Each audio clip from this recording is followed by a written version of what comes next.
At the beginning of the 20th century, the world was entering a new era of industrial power, scientific discovery, and global competition. Nations across Europe were expanding their armies, building powerful weapons, and competing for influence across the globe. Although the continent appeared peaceful on the surface, tensions were quietly building beneath it.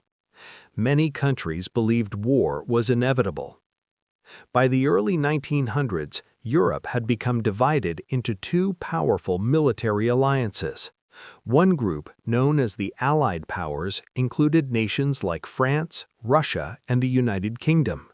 The opposing alliance, called the Central Powers, included Germany, Austria-Hungary, and later the Ottoman Empire. These alliances were designed to protect each country from potential enemies. However, they also created a dangerous situation where a conflict between two nations could quickly spread into a massive international war. Several key forces were pushing Europe toward conflict. One of the most powerful was nationalism. Across the continent, people felt strong loyalty and pride toward their nation.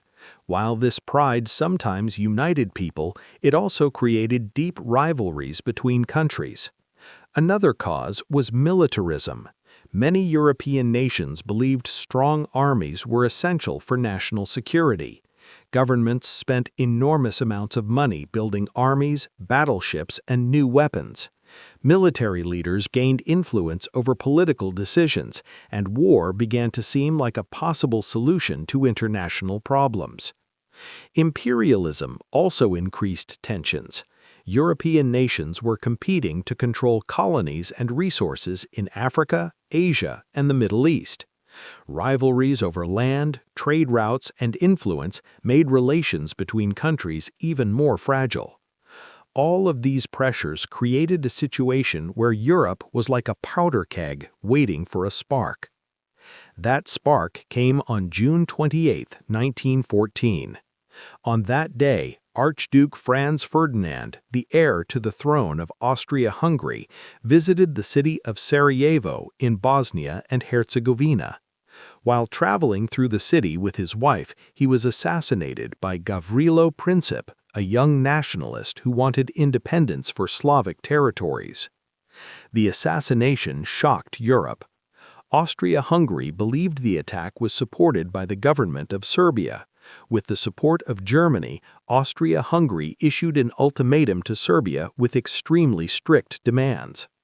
When Serbia could not fully accept the demands, Austria-Hungary declared war on July 28, 1914.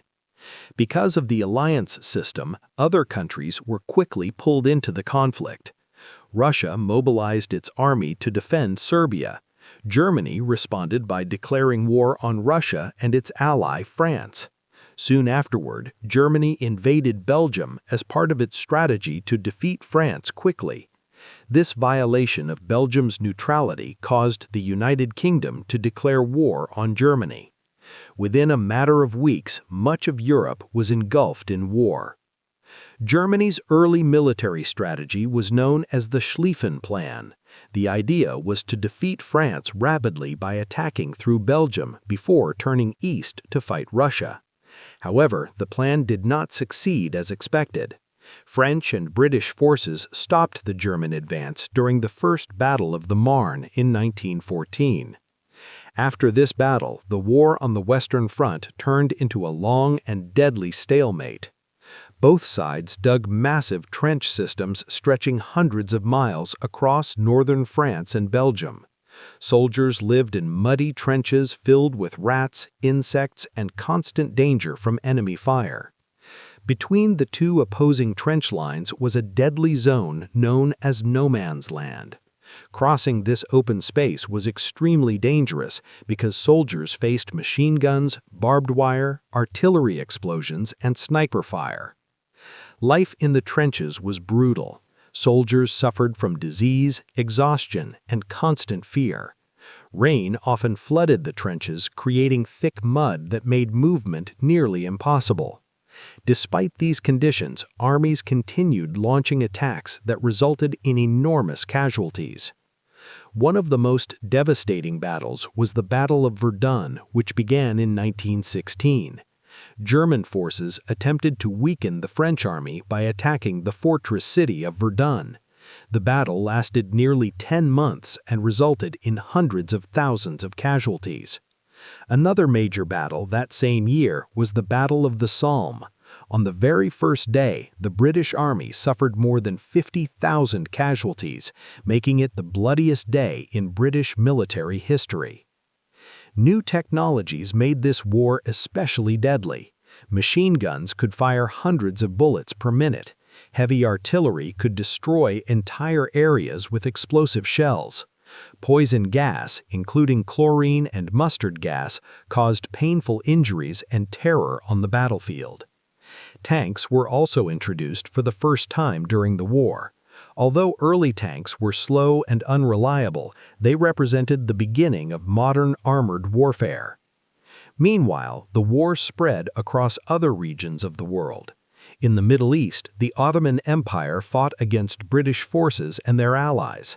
One of the most famous campaigns took place at the Gallipoli Peninsula, where Allied forces attempted to capture a strategic route to Russia. The campaign ended in failure after months of intense fighting and heavy losses. In Eastern Europe, Germany and Austria-Hungary fought against Russia across vast territories. Although Russia had a huge army, it faced major problems with equipment shortages, poor leadership, and economic instability. These struggles eventually contributed to the Russian Revolution in 1917. The Russian monarchy collapsed, and the new government soon withdrew from the war.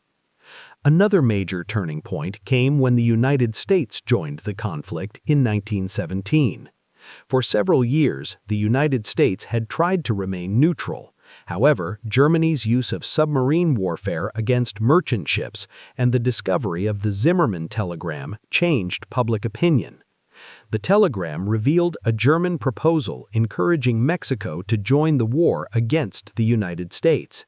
When this message became public, American support for entering the war grew rapidly. With fresh troops and resources from the United States, the Allied forces gained new strength. By 1918, Germany was facing serious problems. The country was suffering from food shortages, economic collapse, and growing protests from its citizens. Soldiers were exhausted after years of fighting. In November 1918, Germany agreed to an armistice that ended the fighting. The war officially ended on November 11, 1918. The destruction left behind was enormous.